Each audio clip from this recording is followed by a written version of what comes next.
Judge Prescott thought a fine would silence Pam Bondi. He never expected her to dismantle his authority in front of everyone. The Tampa, Florida courthouse had seen its share of legal drama, but nothing like what unfolded that morning. Pam Bondi walked in, poised, confident, briefcase in hand. For her, this was supposed to be a routine hearing, something she could argue half asleep. But as she approached the defense table, she noticed something. Judge Alan Prescott's eyes weren't on her face. They were locked just below her collarbone, on a simple gold cross. The tension in the room shifted. Then came the sharp voice. "Miss Bondi, religious symbols have no place in my courtroom." Pam didn't flinch. "Your Honor, you're wearing a cross." Gasps echoed through the gallery. The clerk froze. The bailiff shifted uneasily. Prescott's tone grew colder. "Remove it or face a fine." Pam stood firm. "My cross is no different from a wedding ring or a locket." But the judge remained resolute. "Either take it off or I'll issue a fine." Pam had never been fined in her career, until now. Not for misconduct, but for wearing jewelry. "Before we proceed," she said coolly, "I'd like to formally address this issue." The judge smirked. "This is a business hearing, Miss Bondi, not a platform for your opinions." Pam leaned in. "The First Amendment doesn't take recess for opinions." Now the courtroom was electric. Pam wasn't backing down.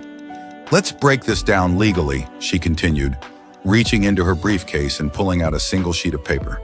"You're fining me for a cross. On what legal precedent?" Prescott tried to reassert control. "This courtroom operates under my authority." Pam didn't miss a beat. "Your authority doesn't override the Constitution." She tapped the document. "Under the First Amendment, personal religious expression is protected, especially when it doesn't disrupt proceedings." The judge scoffed. "You're an attorney, not a law professor." Pam smiled. "Then let's talk case law."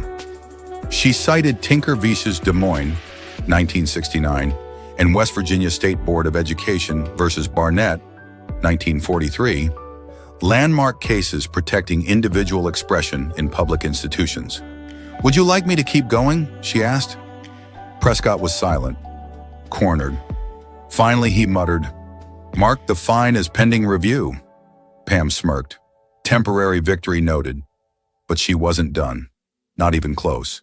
When Prescott claimed allowing her cross would open the door to all personal expressions, Pam shot back. "You mean like wedding bands? Lapel pins? Pink ribbons you've allowed before?"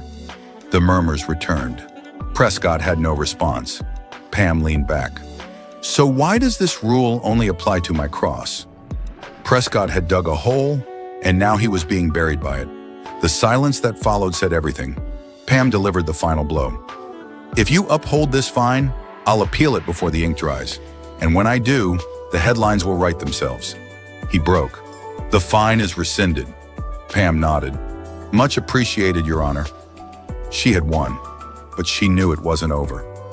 Outside, the story exploded. Within hours, Florida judge tries to fine attorney for wearing a cross. It backfires. Pam's phone lit up. Colleagues, journalists, former classmates. Everyone wanted the story, but she had a bigger goal, ensuring this moment meant something. Then came the fallout. The Florida bar issued a statement, a neutral tone, but the message was clear. Judges deserve deference. And then, the complaint. Official, serious. Pamela Bondi disrupted proceedings, challenged authority, conduct unbecoming. Pam read it and laughed dryly. Unbecoming? That's rich. This was retaliation. Prescott trying to flip the narrative. But Pam had seen this tactic before, and she had no intention of playing defense. She called Lisa Reynolds, a seasoned journalist. "A judge tried to fine me for a cross. When I challenged him, he backed down. Now he's filing a complaint to punish me." Lisa didn't hesitate. "We're running this." The next morning, the media firestorm was in full swing. Legal experts across the spectrum weighed in. Some called it judicial overreach. Others praised Pam for standing up. Then the Florida Judicial Review Board announced an investigation into the judge. Prescott made a brief public statement, trying to save face. "I acted to maintain courtroom neutrality." Pam nearly laughed again. "Neutrality?" Sure, she had exposed more than a personal bias. She'd uncovered a systemic problem, and now the system was watching him. Pam sat back, coffee in hand, and smiled. "We won," she said, because this wasn't just a personal win. This was a warning shot to every authority figure who thought they could silence someone without consequence. Sometimes all it takes is one person standing up to change everything.